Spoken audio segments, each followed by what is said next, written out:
The Galactic Embassy on Neria Prime was the kind of place where cultures collided, not with weapons, but with awkward stares and endless protocol. Human ambassador Ethan Voss had been stationed there for 3 months, learning to navigate the labyrinth of alien customs.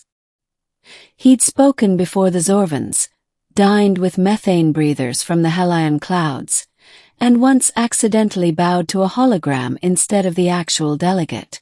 But nothing could have prepared him for the Lunari delegation, and their princess, Seraphine Vera, heir to a world of psychic nobility. The Lunari were telepathic, radiant beings who shimmered faintly with light from within. Their silver-blue skin reflected emotion in hues, deep azure for calm, violet for curiosity, and crimson for offense. Humans had to be careful with every word, every gesture. Ethan had read a dozen briefings about it. He thought he was ready. He wasn't. The arrival.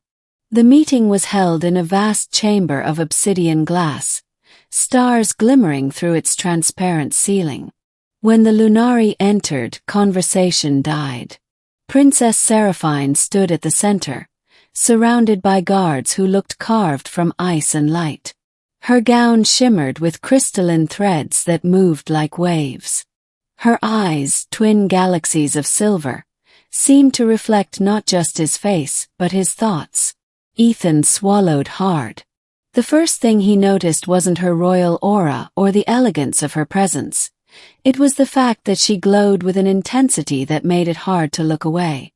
He tried not to stare, tried not to think about anything impolite. But the human mind, when told not to think something, tends to do exactly that. Don't stare. Don't think she's beautiful. Don't think about how her eyes. Your thoughts are unusually loud, Ambassador Voss, Seraphine said softly.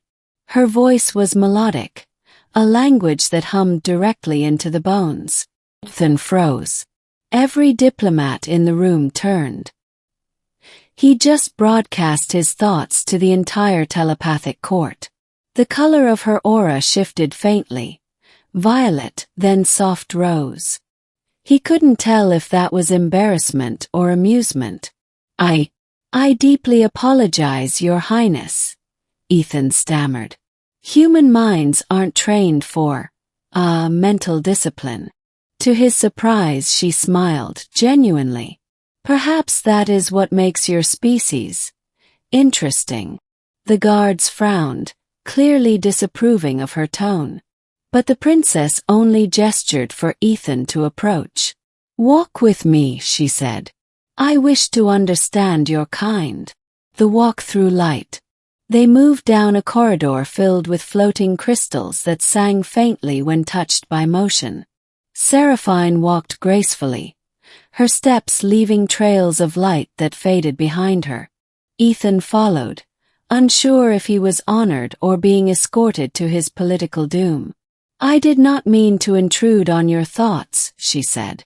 Lunari hearing is different. We perceive intention, not just sound. I suppose that's good, Ethan replied nervously. At least you'll know I didn't mean any disrespect. Her eyes sparkled. Yet, you did think something you did not intend to say. Ethan wanted to vanish into a wormhole. That's true. Your thought was harmless, she said softly. But rare. Lunari men do not compliment. They analyze. You react with instinct. He blinked. So you're not offended. Her aura deepened to violet, curiosity. Should I be? They both laughed, awkwardly but sincerely. It broke the tension. And in that moment something shifted. The air around them felt less like diplomacy and more like discovery. The experiment. Days passed. Their meetings grew frequent. Seraphine invited Ethan to observe a Lunari memory synthesis, a ritual in which past experiences were projected as light. The process required mutual mental focus. Ethan hesitated. Humans weren't trained for telepathic links. The wrong connection could overwhelm the mind. But when she extended her hand, he accepted. The room dimmed. A soft hum resonated in the walls. Breathe, she instructed. Do not think, feel. Her fingers touched his temple, and suddenly the stars moved. He was in her memory, standing beneath the twin suns of Xylaris Prime, watching silver oceans ripple under two moons. He felt her heartbeat echo through the landscape, her loneliness, her burden, her longing to understand the strange creatures called humans. And she felt him. His memories of Earth. Laughter, rain, jazz music, the scent of coffee at sunrise.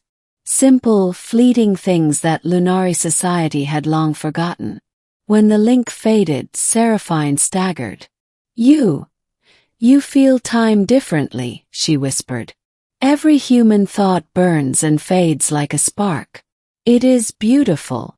Ethan smiled faintly. We call it being alive. She stepped closer. And you think I am beautiful? He froze. You still remember that? Her aura brightened into a warm amber, rare among Lunari. It was the first truth spoken to me without calculation. The crisis. But peace in the galaxy never lasts. A week later, chaos erupted. A terrorist cell from the Dravic Confederacy planted an energy core beneath the embassy's sublevel. The building's security systems went into lockdown. Ethan and Seraphine were trapped in the observation dome as the power fluctuated. The glass walls trembled with every surge. We must evacuate, Ethan shouted. No, she said, her voice calm but resolute. The detonator is linked to my life signature. If I move beyond this chamber, it will trigger. Ethan's blood ran cold. Then I'll go alone. You won't make it in time. The path is sealed. He looked around, then at the glowing pulse at the center of the room. Then we disarm it. You do not have the knowledge of our systems, she said.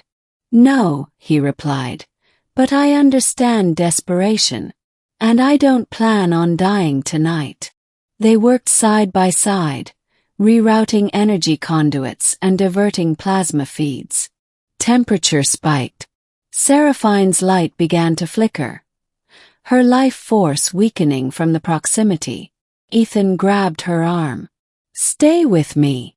You risk too much, she whispered. Why? He met her gaze.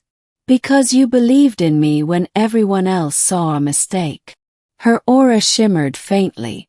Then perhaps I can believe again. With one final adjustment, he severed the energy link, and the core went dark. The embassy lights stabilized. The two of them collapsed, the hum of power slowly fading into silence. The connection. Hours later, in the infirmary, Seraphine stirred. Ethan sat beside her, exhausted but alive. You should rest, she murmured. He smiled. You saved an entire sector by staying. Hard to rest after that.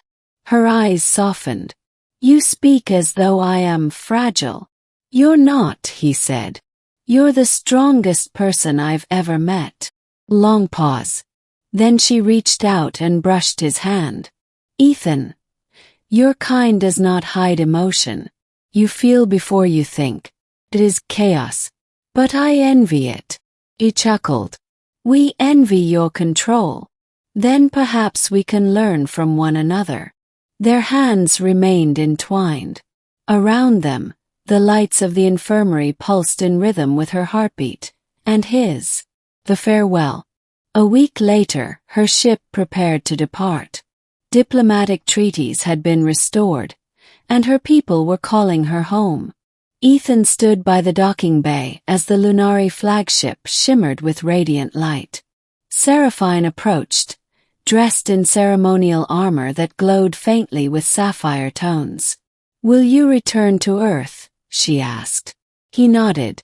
Eventually. Droll. I've got a report to file. She smiled. Include this, then.